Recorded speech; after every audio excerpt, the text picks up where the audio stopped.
નર્મદા ભરૂચમાં ભાજપ માટે જંગ બનેલી દૂધધારા ડેરીમાં મતદાન યોજાશે। ભરૂચમાં ભાજપ માટે પ્રતિષ્ઠાનો જંગ બનેલી દૂધધારા ડેરીમાં મતદાન થશે।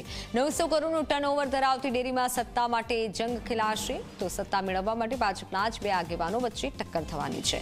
ઘનશ્યામ પટેલ સામે ભાજપના ધારાસભ્ય અરુણસિંહ રાણાએ પોતાની પેનલ ઊભી રાખી છે। કુલ 15 બેઠક માટે ચૂંટણીની જાહેરાત કરવામાં આવી હતી।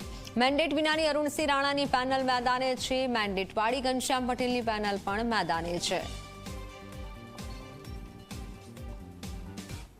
માત્ર 296 મતદારો મતદાન કરવાના છે। ચૂંટણી ખૂબ નાની છે। કેટલાક લોકો એને હાઈ પ્રોફાઇલ ચૂંટણી બનાવી દીધી છે। મને વિશ્વાસ છે મારા દૂધ ઉત્પાદક અને મારા મતદારો ઉપર કે 100% અમે જીતવાના છે। કેટલાક લોકો પોતાની મહત્વાકાંક્ષા સંતોષવા માટે આ ચૂંટણીમાં રસ લીધો અને હાઈફાઈ ચૂંટણી બનાવી છે, પણ કાલે એનો જવાબ મળી જશે। 15માંથી 15 સીટો અમે જીતવાના છે।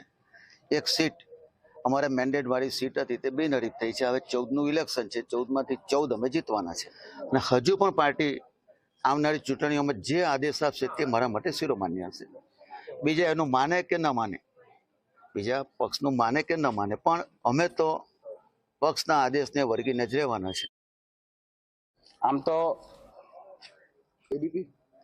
તમે જે સસ્પેન્શનની વાત કરો છો એમાં એક જ પક્ષના અને કાયમ ગુજરાત પ્રદેશને ગેરમાર્ગે દોરી ને જે પ્રકારનું ષડયંત્ર કરવામાં આવ્યું છે, કદાચ સમય આવશે તો એનો પર્દાફાશ થશે।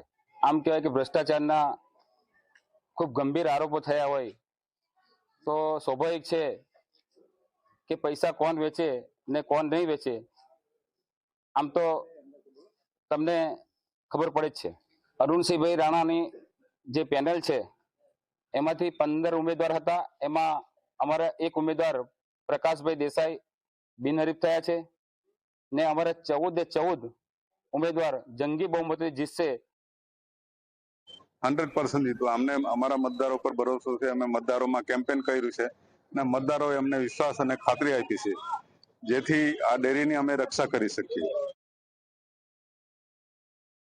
આજરોજ દૂધધારા ડેરીના ઇલેક્શન માટે રાજપીપળા ખાતે તથા જિલ્લા આયોજન કચેરી ભરૂચ ખાતે મતદાન મથકનું આયોજન કરવામાં આવ્યું છે, જેમાં 296 વોટર્સ છે અને 12 ઝોનમાં એક ઝોન બિનહરીફ તથા 11 ઝોનની ચૂંટણી તથા એક મહિલા અનામત માટે 2 મહિલા અનામત માટે તથા એક આદિજાતિ ની સીટ માટે ચૂંટણીનું આયોજન થયું છે। ચૂંટણીની શરૂઆત થઈ ગઈ છે, બધા વોટર્સ આવી ગયા છે અને મતદાનની પ્રક્રિયા શાંતિપૂર્વક ચાલુ છે।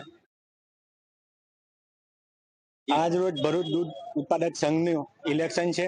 જે રીતનો સભાસદ અને દૂધ ઉત્પાદકોનો જે જોમ અને જુસ્સો છે એ પ્રમાણે આ વખતે એવું લાગે છે કે ચોક્કસ પરિવર્તન થશે અને અમારી વિકાસ પેનલ સંપૂર્ણ બહુમતીથી જીતીશું।